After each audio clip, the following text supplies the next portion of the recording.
On our family trip, my husband sneered, "I booked rooms for me, my ex-girlfriend, and the kids, they're my real love." I smiled sweetly, said nothing, and walked away. Hours passed as I ignored every call. Then something he never expected happened, and it was only the beginning of my silence. "I booked rooms for me, Camille, and the kids." Eric's words hit me like ice water. "Not for you." I stood frozen in the marble lobby of the Grand Ocean View Resort, our luggage scattered around my feet like broken dreams.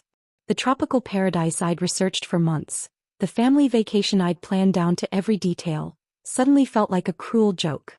The sound of crashing waves through the floor-to-ceiling windows seemed to mock the silence that followed his announcement. "What?" The word barely escaped my lips, a whisper lost in the resort's ambient music. Eric didn't even look at me. He was too busy checking his phone, that familiar cold indifference painted across his face. "You heard me, Jennifer.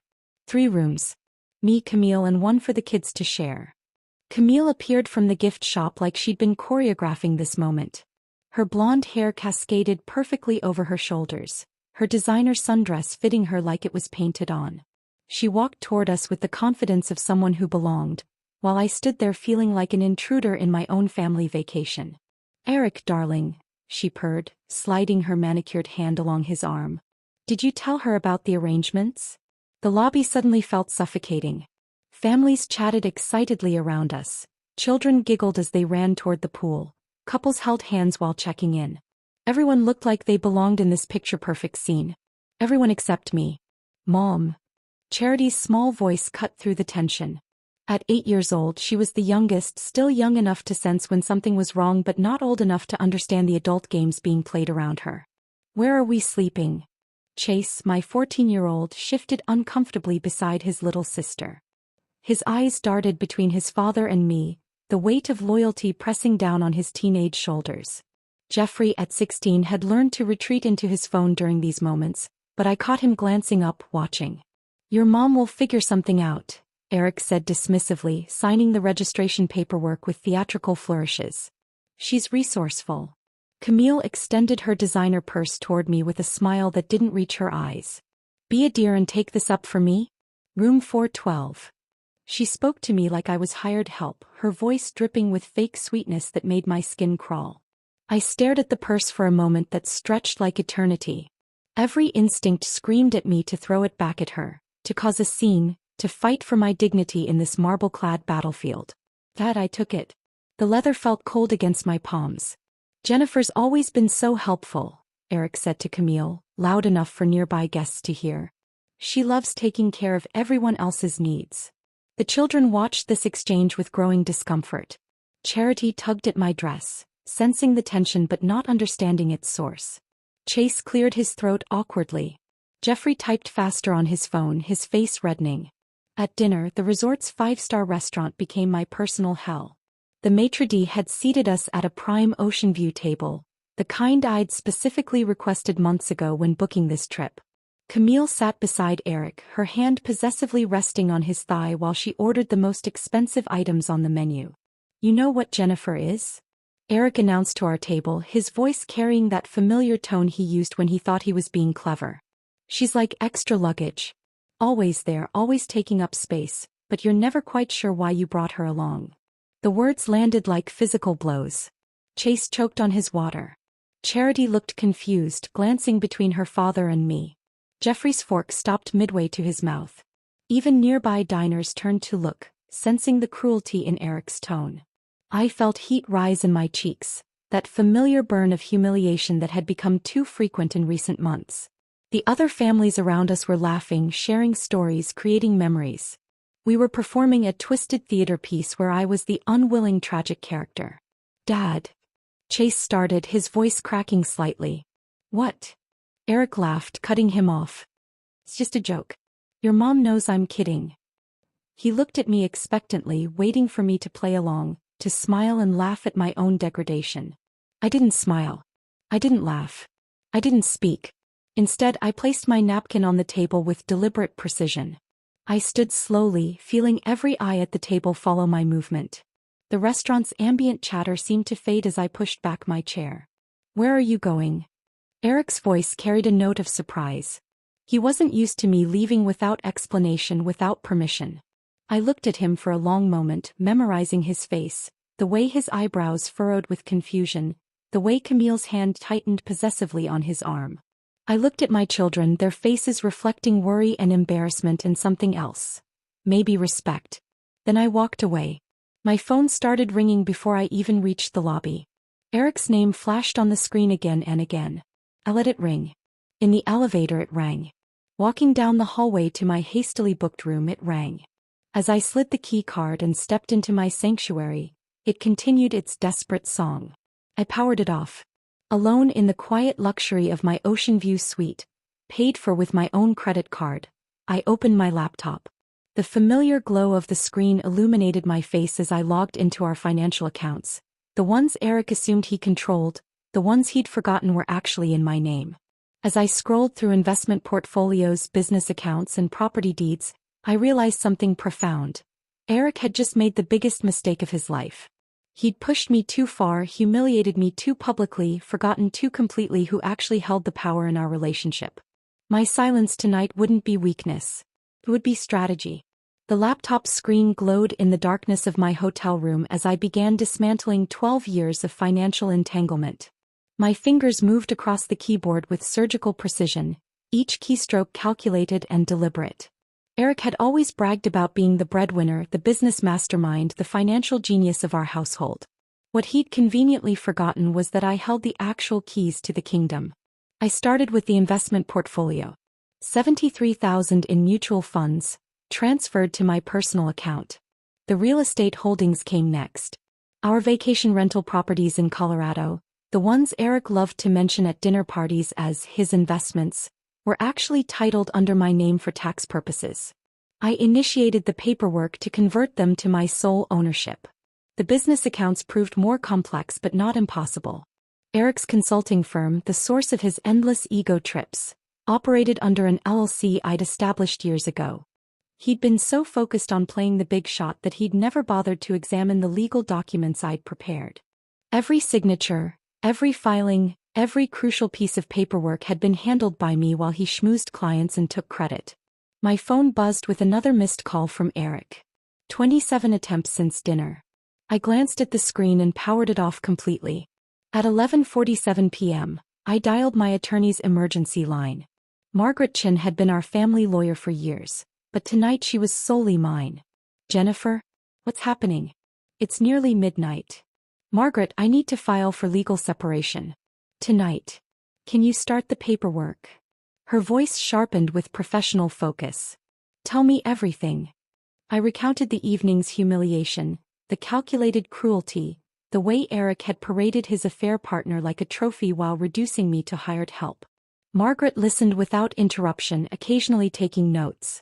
We'll need documentation of financial assets, evidence of emotional abuse, and a comprehensive separation agreement, she said.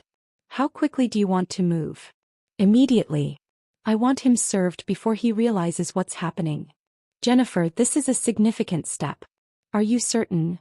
I looked around the hotel room I'd booked with my own credit card, thought about the purse I'd carried like a servant, remembered the laughter at my expense. I've never been more certain of anything in my life. Margaret's fingers clicked across her keyboard. I'll have preliminary documents ready by morning. We'll start with asset protection, then move to formal separation proceedings. While Margaret worked through the night, I continued my methodical financial restructuring. The joint credit cards were canceled one by one. The automatic payments Eric relied on for everything from his gym membership to his expensive car lease were redirected to accounts he couldn't access. By 3 a.m., I'd effectively frozen him out of the financial empire I'd built while he played pretend soup. Dawn crept through the hotel curtains as I packed my belongings. My phone, now equipped with a new number, remained blissfully silent. No desperate calls from Eric. No manipulative text messages. No attempts to gaslight me back into submission. The resort lobby buzzed with checkout activity. Families dragged rolling suitcases toward the entrance. Children complained about leaving paradise. Couples discussed their flights home. I positioned myself strategically near the front desk, close enough to observe but far enough to remain unnoticed. Eric appeared first, his hair disheveled, dark circles under his eyes. He looked like he'd spent the night pacing and calling. Camille followed, her previous confidence replaced by irritated confusion. The children trailed behind, their faces reflecting the tension they'd absorbed overnight. "Sir, I'm sorry, but your card has been declined," the desk clerk said, her voice professionally apologetic. Eric's face flushed crimson. "That's impossible. Try it again." The clerk swiped the card a second time, then a third. Each attempt produced the same result. "Declined. Insufficient funds. Perhaps you have another card?" she suggested gently. Camille stepped forward, her designer purse clutched defensively. "Use mine," she whispered, but her voice carried across the marble lobby. Eric's humiliation deepened as Camille's card also failed to cover the substantial resort bill. 3 rooms for 4 nights, plus meals, spa treatments and room service charges. I'd witnessed them accumulating. "There must be some mistake," Eric insisted, his voice rising. Other guests began to stare. "I'm a successful businessman. This is impossible." The desk clerk maintained her professional composure while security subtly positioned themselves nearby. "Sir, would you like to contact your bank?" I watched from my position near the gift shop as Eric fumbled with his phone, dialing frantically. His conversation with the bank was brief and clearly devastating. His face went ashen as he listened to explanations he couldn't comprehend. The children stood together, embarrassed by their father's public meltdown. Chase put a protective arm around Charity, while Jeffrey studied his shoes intently. "Mom paid the bill last night," I heard Jeffrey tell his siblings quietly. "I saw her at the desk." I had indeed paid the full bill, with my personal credit card, the one Eric had never bothered to learn existed. $23,000 for a family vacation that had cost me far more than money. As Eric continued his humiliating negotiation with hotel management, I wheeled my luggage toward the taxi stand. The morning sun felt warm on my face. The ocean breeze carried promises of freedom I hadn't felt in years. My new phone contained Margaret's message: separation papers filed. Service scheduled for this afternoon at his office. I climbed into the taxi without looking back, leaving Eric to discover that the woman he'd treated as extra luggage had been carrying far more weight than he'd ever imagined. By the time he thought to look for me, Jennifer Morrison would no longer exist in his world. The silence I'd chosen the night before had become something far more powerful than words ever could be. 3 days after returning to my temporary apartment, I sat at my kitchen table with 3 blank envelopes and a heart heavy with love that had nowhere to go. The silence I'd maintained felt necessary, but my children deserved more than abandonment. They deserved to understand the mother who had disappeared from their lives. I started with Charity's letter first, my 8-year-old who still believed in fairy tales and happy endings. My handwriting trembled as I wrote about the morning she'd broken her arm falling from her bike. How I'd held her in the emergency room for 6 hours, singing "You Are My Sunshine," until the pain medication finally let her sleep. I reminded her of the purple cast we'd decorated together with butterfly stickers, how she'd insisted on wearing it like a badge of honor. Carefully, I slipped her old drawing into the envelope, the one she'd made for Mother's Day 2 years ago. Stick figures holding hands under a rainbow, with "Best ever" written in wobbly crayon letters. I'd kept it pressed between the pages of my Bible, one of dozens of treasures Eric had dismissed as clutter. Chase's letter required different words. At 14, he was caught between childhood and becoming a man, desperately seeking his father's approval while still needing his mother's guidance. I wrote about the night he'd failed his first algebra test, how we'd sat at this same kitchen table until 2 a.m., working through problems until mathematics finally clicked. I reminded him of his first football game, when he'd scored the winning touchdown and searched the bleachers until he found my face, needing that moment of shared triumph. Into his envelope went his 8th grade report card, the one I'd laminated because I was so proud of his straight A's. Eric had barely glanced at it, too busy with a client call to notice his son's academic breakthrough. Jeffrey's letter proved the most challenging. At 16, he was already building walls, preparing for the independence that loomed ahead. But I remembered the boy who used to crawl into my bed during thunderstorms, who'd practiced his pitching motion in our backyard for hours while I caught every throw. I wrote about his first broken heart, when Melissa Harper had chosen someone else for the school dance. How he'd cried on my shoulder while I made his favorite chocolate chip cookies and promised him that someday a girl would see what an amazing young man he was becoming. His baseball glove went into the envelope, the one from Little League that he'd outgrown but couldn't bear to throw away. I'd found it in his closet during one of my secret visits to pack more belongings, tucked behind his trophies like a shrine to simpler times. I drove to their school and hand-delivered each letter to the main office, asking Mrs. Henderson, the secretary who'd known our family for years, to ensure they reached my children personally. "Jennifer, honey," she said, her eyes filled with concern. "Are you all right? The kids have been asking about you." "They'll understand soon," I whispered, my voice barely holding together. Within days, the carefully constructed harmony Eric and Camille had tried to create began cracking. Chase called me from his friend's phone. Eric had confiscated his cell after finding my letter. "Mom, I'm so sorry," he sobbed into the phone. "I didn't know. I didn't understand what you did for us. You were children, sweetheart. You weren't supposed to understand. That was my job." Through Chase, I learned about the chaos erupting at home. Camille had moved in completely, rearranging furniture, throwing away family photos, trying to erase my presence while establishing her own dominance. But children don't forget so easily. Jeffrey had found more of my hidden treasures during his search for clean clothes.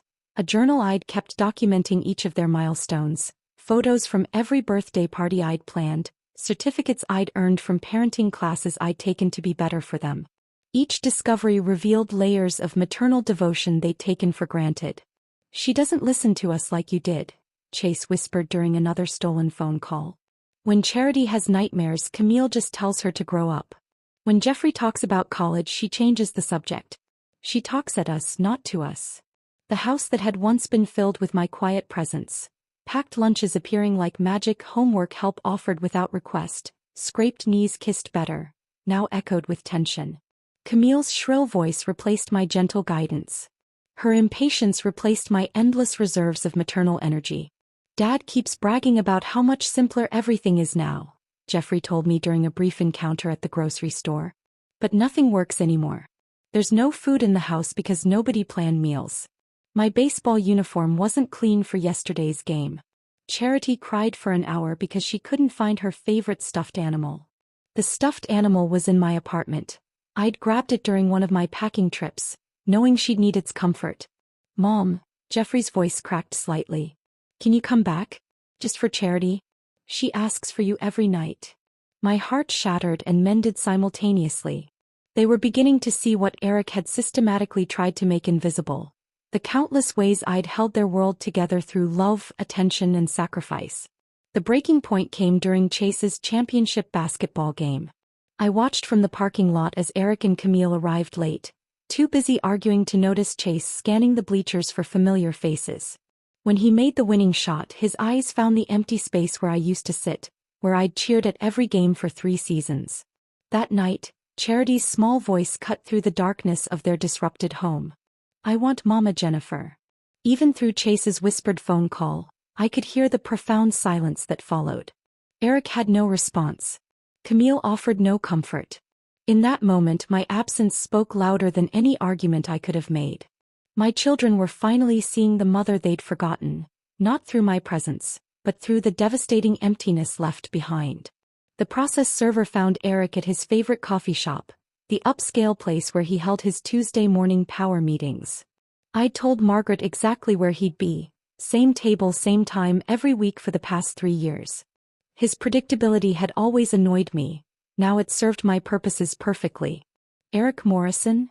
The young man in the cheap suit approached his table where Eric sat across from a potential client, his laptop open, projecting success like a peacock displaying its feathers. "Yes." Eric's voice carried that familiar tone of superiority, assuming this interruption was someone seeking his business expertise. "You've been served." The manila envelope landed on Eric's laptop keyboard with a soft thud that somehow echoed through the bustling cafe. His client, a nervous-looking woman clutching a business proposal, watched with growing alarm as Eric's face drained of color. Margaret's legal documents were thorough and devastating. Asset freeze. Business dissolution. Legal separation. Every financial account tied to my name, which was nearly everything, had been systematically locked away from his access. The consulting firm he'd bragged about building was revealed for what it truly was. A shell company operating under my credentials, my connections, my credit history. "This can't be legal," Eric whispered to himself, scanning the pages with growing horror. His client gathered her papers and left without a word, sensing the professional meeting had taken a decidedly personal turn. Within hours, Eric discovered the true scope of his powerlessness. His business credit cards were declined at lunch. His corporate gym membership had been suspended for non-payment. The leased BMW he drove like a status symbol was scheduled for repossession. I'd been making those payments from my personal account for 18 months. Camille arrived at his office that afternoon in a panic, her designer heels clicking frantically across the marble floor of the building I'd helped him lease.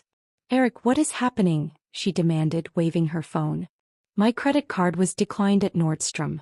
The bank says there's been suspicious activity on our joint account." "Our joint account?" Eric's laugh held no humor. "Camille, we don't have a joint account. We never did." I watched this unfold through Jeffrey, who'd been present when Camille tore through Eric's home office like a woman possessed. She discovered what I'd always known but never flaunted. Every deed, every contract, every significant asset bore my name as the primary owner. Eric had been living in a house I'd purchased, driving cars I'd financed, running a business built on credit I'd established. She made me look like an idiot, Eric raged to his brother over the phone, unaware that Jeffrey was listening from the hallway. "Everything I thought I owned, everything I built, it's all hers." But the financial devastation was only the beginning of Eric's unraveling. The children, emboldened by my letters and increasingly resentful of Camille's presence, began their own archaeological dig through family history. Chase found a box of photo albums in the basement, buried behind Christmas decorations that hadn't been touched since I'd disappeared. Every page told the same story. Me at his soccer games, me helping with science fair projects, me holding him in the hospital when he'd had his appendix removed at age 10. Eric appeared sporadically, usually in the background, often looking at his phone. "Look at this." Chase showed Jeffrey a picture from his 13th birthday party. I was kneeling beside him as he blew out candles, my face radiant with maternal pride. Eric stood apart, checking his watch, already eager to end the celebration. Charity discovered her baby book, meticulously maintained with my careful handwriting documenting every milestone. First smile, first word, first steps. All recorded with the devotion of a mother who treasured each moment. Eric's contributions were sparse. A few signatures on school forms, birthday cards with generic messages.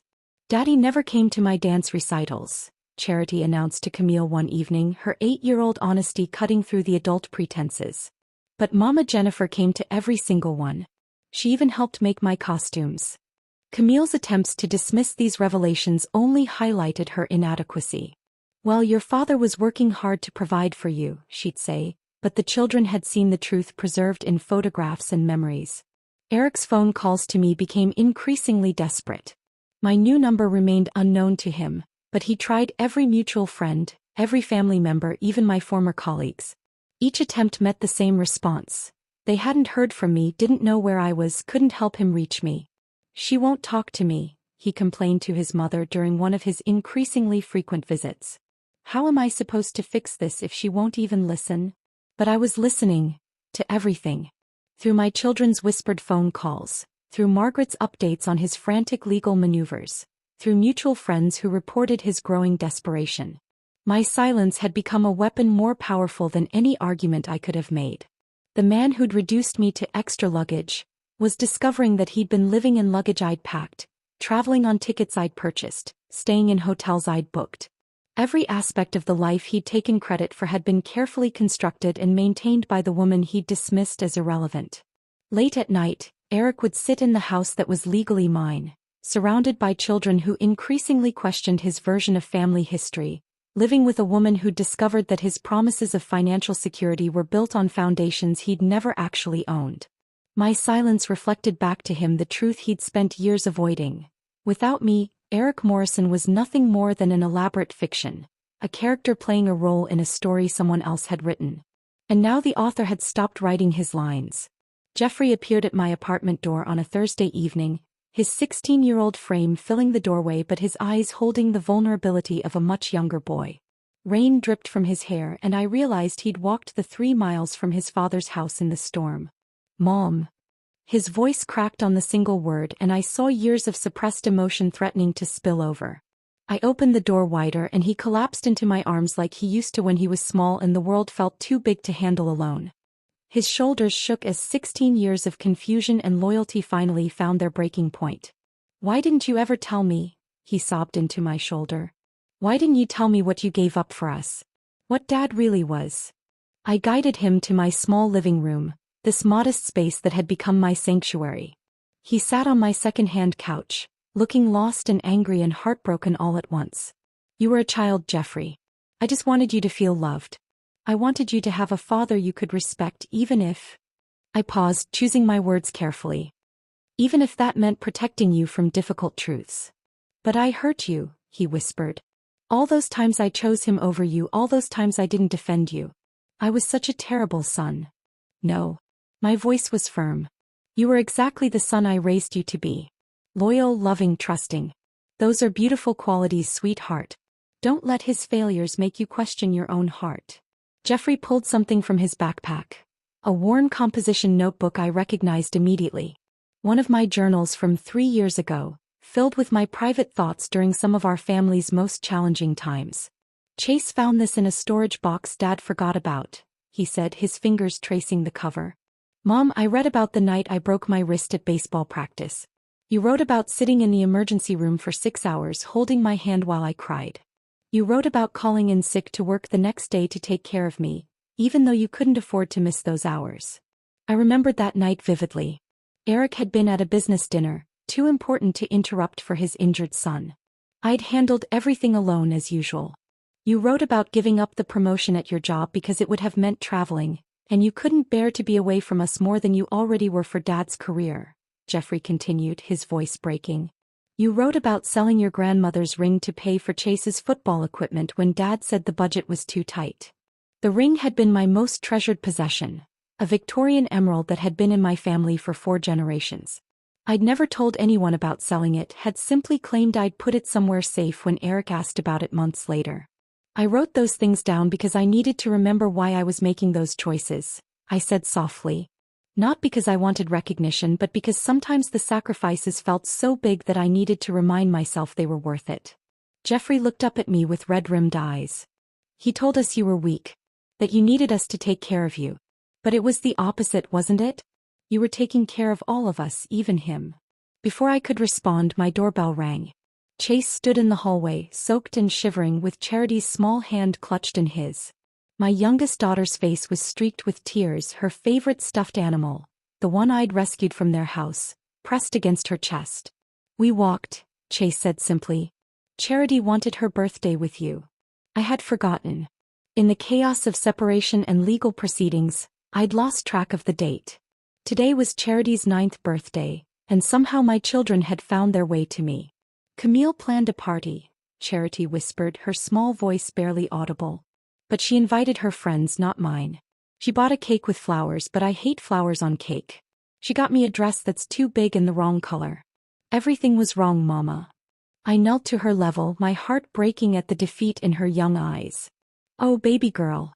I told them I wanted you," she continued, her words tumbling out in a rush. "I said it was my birthday and I get to choose, and I choose you. Dad got mad and Camille said I was being ungrateful, but Chase said we could come find you. So we left," Chase added, his 14-year-old voice trying to sound braver than he felt. "We just walked out. Let them try to stop us." I looked at my 3 children, drenched and defiant, and felt something shift in my chest. They had chosen me.